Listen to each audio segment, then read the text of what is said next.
Congratulations on your purchase of Icon Tool Storage. This video will show you how to set up the Icon Work Center, which fits on the 56-inch or 73-inch Icon roller cabinet. Before you begin, please take the following safety precautions. Wear steel-toed shoes. Wear gloves with a non-slip grip. Wear eye protection.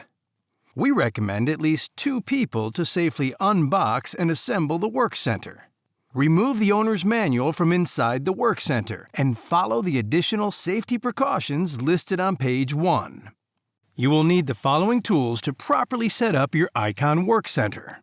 Hammer, hole punch, drill, 13/64" drill bit, 6mm hex key, 6-inch extension with a 3/8" drive ratchet and 10mm socket, rag or cleaning cloth. The Icon Work Center will be delivered on a wood pallet. Remove the strapping and corrugate, then remove the plastic bag covering the Work Center. Remove the key from the plastic bag at the front of the box. Unlock and open the Work Center. Remove the 3 boxes containing 2 handles and a jig. The jig will be used to mark where to drill mounting holes to secure the Work Center to the stainless top. Remove the paperwork tray and accessory tray and set aside. Align the side of the jig to the stainless top. Using the punch and a hammer, punch the stainless top at the jig hole locations. Repeat on the other side. Remove the jig.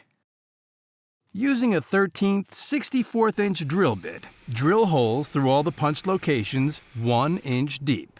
Caution: do not drill holes deeper than 1 inch. Using a cloth, remove any debris from the stainless top. Next, remove the bolts that secure the Work Center to the pallet. Attach the handles to the Work Center using a 6mm hex key. The Work Center weighs nearly 200 pounds, so you'll need at least 2 people to safely lift the Work Center and set it on the roller cabinet. Do not grip by the corner trim. Align the mounting holes in the Work Center to the holes in the stainless top. Insert the bolts that came with the Work Center through the mounting holes and into the stainless top to secure the Work Center to the roller cabinet. Clip the paperwork tray and accessory tray in the desired location. You are now ready to use your Icon Work Center or attach another Icon storage unit. For more information and to view assembly videos on other units in the Icon line of storage, please visit harborfreight.com/icon.